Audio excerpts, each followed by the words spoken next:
Did you ever got of a sales call where you're just wondering, what the hell went wrong? Why did I not close this prospect? Or maybe even worse, you price dropped and there was this awkward silence and people were completely confused about the pricing that you were charging, and maybe they're even thinking it was just like a casual coffee chat. Those are the absolute worst. So in this video, I want to prevent that from happening, and I want to give you 5 plug and play sentences, power phrases that you can use in any sales call that have tremendously helped me to improve my closing rates and to really structure and take charge as the authority in my sales calls. And this is meant as a quick win video, not to talk you through a full sales training if you don't have any time for that, but just to really give you hands-on practical sentences that you can tweak and adjust to your offer, to your target audience, to start closing more sales.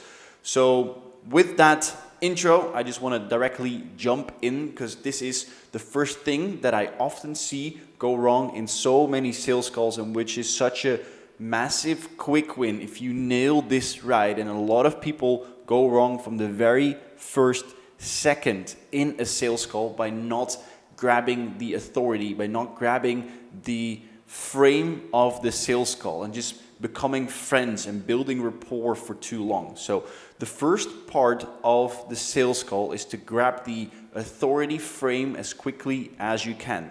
And for this, I have this power phrase that you can use. So how it would work, you would hop on the sales call. Obviously, there's a little moment there where you would ask 1 or 2 questions. Hey, how's it going? How has your week been so far? Where are you located? Something like that. Keep it as short as possible. Don't extend it to like 4 or 5 minutes of little chit chat just because you want to be liked by the other person. The person is not there to like you. The person is there because your prospect is in pain and they want to see if you are the person to actually help them to solve that pain. They do not care about what's happening in your life, where you studied, blah, blah, blah. They just want to see, can this person help me? And the more you extend this chit chat, the more you lose the authority framework. So this is the first phrase that I'm going to give you, and this is also directly the longest one. I'm going to put this little guy up here. This is also directly the longest one, and you can obviously adjust this to your offer, but this is the one I've used in all of my sales calls and just helps every time to just directly make it very clear. Make it very clear and frame the call, make it clear why they're here, what they can expect, what I'm here to do. And it will go something like this. You know, you ask 1 or 2 questions, where are you located? And then you go, hey Bob, I really appreciate you taking time out of your busy agenda for today. Just so you know that you know what to expect, we have about 45, 60 minutes, however long your sales calls are. And I want to be respectful of your time as much as possible. What I really want to do here is to find out a little bit more about your business and your business structure in terms of like where you're going and what your current challenges are. My number 1 objective for this call is to provide you with as much value as I possibly can and help you break down some of the business challenges that you're going through. And based off the understanding about your business and where you're wanting to go, if I feel that I can actually help you, then I'll be able to provide you with a strategy based off that. We're definitely not the right fit for all online coaches, but often I find I can provide value just via these calls or point you in the right direction by providing some free training material. Regardless whether or not we're a fit, I just want to make sure you leave this call better than that you came in. Sounds fair? Right? So there's a lot of value in here. I give them the amount of time we're going to be spending. I take charge in terms of like how I'm going to be running the call. I tell them like, hey, you're going to get a lot of value from this call. So I take away the fact that they're just there wasting their time. I tell them I'm going to provide value to you. And I also tell them like, hey, I want to understand your business, so I'm going to ask questions. This is all I do in my sales calls. I just ask questions, ask questions, ask questions. I don't chit chat, I don't give advice, I don't consult, I don't do anything except for asking questions. Because I want to understand, same as when a patient comes to the doctor asks questions to understand where the pain comes from. This is my objective in the sales calls, right? Here I also disqualify the fact that I'm needy and that I want to sell to them, and often that it could be that we're not a right fit, which is actually the case. I don't work with anyone. I only work with the people where I can provide value. And I tell them, if we're not the right fit, I can definitely point you in the right direction by providing some free resources. Meaning that Bob on the other side feels happy that however this call goes, he will get more value. This is incredibly important, and you take this frame, adjust it to how you want it, but I would definitely suggest that this is a great power phrase, a great framework that you can use to take charge of the call. If you don't do this, you become on an equal level, you become friendly, you lose the frame, you lose the authority, you'll lose the client. Okay, so we've taken the frame, then next, directly, here people always go like, yeah, that's fine. As soon as they reply, you want to keep the frame by asking the next question. Great, so yeah, Bob, like I said, I would love to hear from you directly. What's going on in terms of marketing and sales, or the lack thereof, that got you on the call today? This is such a beautiful, magical question as well, right? So you take the frame, they say, yeah, that's fine, and then you take over saying, okay, Bob, as I said, I would love to hear from you directly, because maybe they filled in a form before you have some information, but I want to hear from you.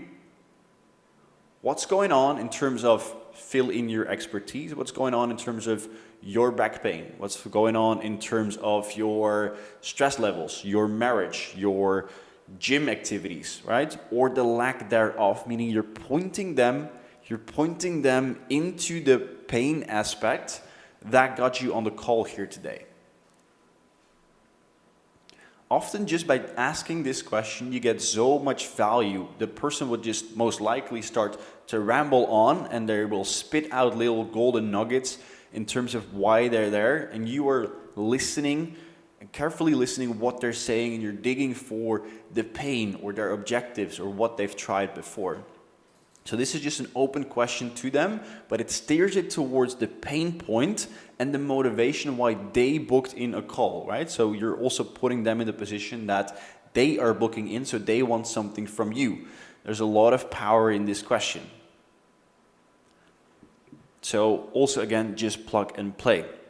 Now from here, and I'm not going to spend too much time on it here, but from here you're entering the discovery phase. And the discovery phase is the most important, because here, with the questions tailored to your niche, you'll be discovering a lot of different things. I'll spend 1 or 2 minutes on this, and then we'll go into the next phrase. Right, so let me see if I can find some emojis that fit. Basically, in the discovery phase, what you are trying to do and what you're trying to figure out, amongst other things. Does this one work? Yes. All right, your prospect is here. This is his current state.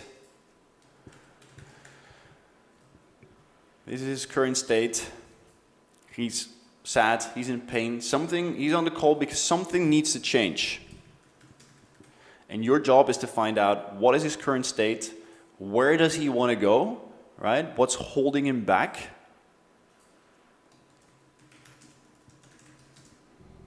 And what has he tried before?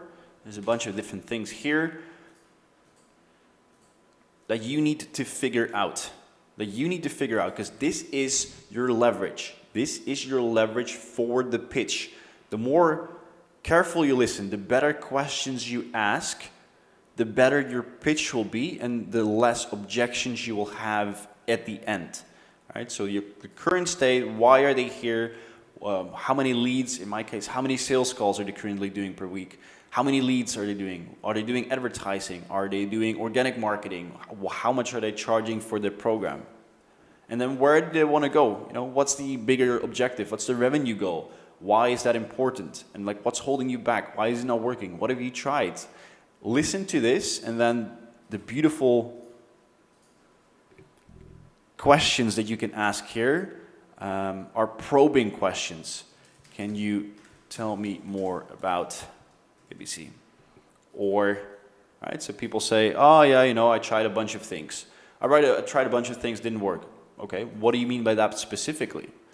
What do you mean by that specifically? Right? You want to ask deeper questions. I tried a bunch of things. Okay, what did you try? I tried courses. Okay, what do you mean by courses? Well, I took a do-it-yourself program. Okay, what was the do-it-yourself program about? It was about running ads. Okay, what did you do? Well, I tried ads. Okay, how many ads did you try?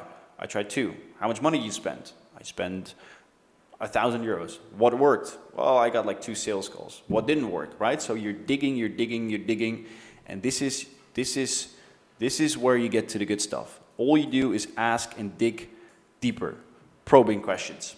Again, I will leave this for now because here I just want to provide you as many power phrases as I can, and the discovery, it's something I'll create a separate video on in the future. Eventually you're going into the pitch, right? So you've spoken about Uncle Bob here being sad, wanting to go somewhere, what he's tried before, and then you ask the question, so Bob, based off everything that you've shared with me today, I am 100% convinced that I can help you with my program and my services.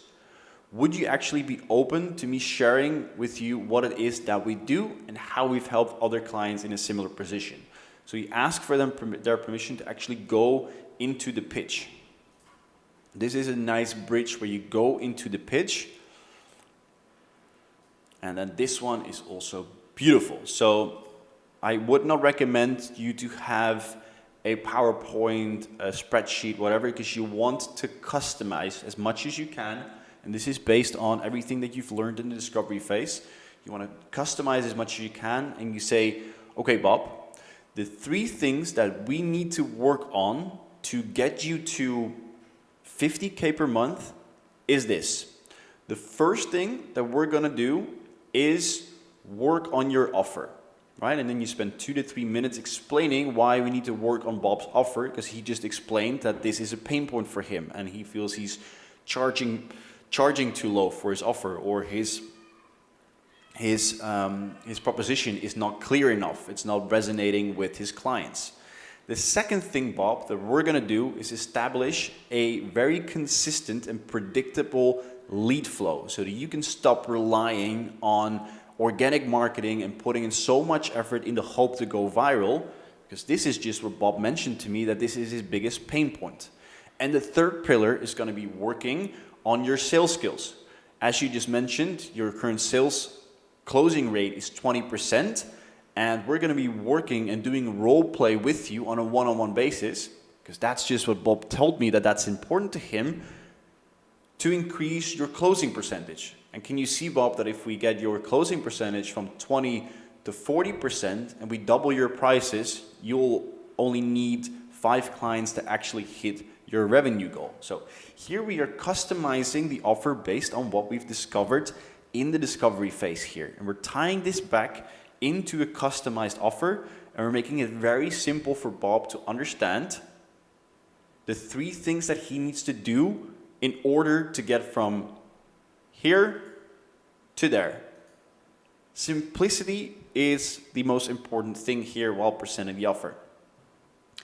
And then, while checking in every step along the way, when you present the offer, hey Bob, with everything that I shared with you so far, how does this resonate? On a scale from 1 to 10, 1 you absolutely hate me, 10 this is going to be the best investment ever, where are you? And here you can pre-objection handle before actually going into the price drop. You want to make sure that Bob is with you every step of the way, and from there, you do the price drop. Cool. So in order to help you reach your 50K per month goal, Bob, over the next 100 days, it's either 2 payments of 2,000 euros or one-time payment of 3,000 euros. And then you stop talking. So you price drop and you give 2 different options, either paid in full, right, which is going to be lower than your installments. So either 2 installments, I'm just making this up, 2 installments of 2,000 euros or a one-time payment, because we want to incentivize Bob to pay in full directly on the spot, or a one-time payment of 3,000 euros. And then stop talking. From there, Bob will give you his response, and If you've done the discovery phase correctly, there's not going to be a lot of objections. Usually there are some, and then the next phase is going to be to actually handle the objections, which is another module or another video that I will create, which requires more than just these 5 power phrases. But for now, just to recap, taking the frame, making sure you are the authority, opening the question after taking the frame to get into the pain points, getting into the pitch, presenting the offer in a customized way. Bob, the 3 things that we need to do to get you from here to there, all we need to do is A, B, C. Customize based on what he has shared with you. And then the price drop to make sure you give him the price, the 2 options, and then stop talking. So with these 5 power phrases, if you implement this in your sales scripts, in your framework of handling the sales calls, I can guarantee you, you will do better at your sales. You will become the authority, and this is the whole purpose of sales, to be the authority, that people actually trust you, that you can actually help them solve their problem. So hopefully this video was valuable to you. If this was valuable, then please subscribe on the link below, because I will be creating more of these videos about marketing, sales, mindset, and everything you need to grow and scale your coaching business. Thank you for watching, and see you in the next video.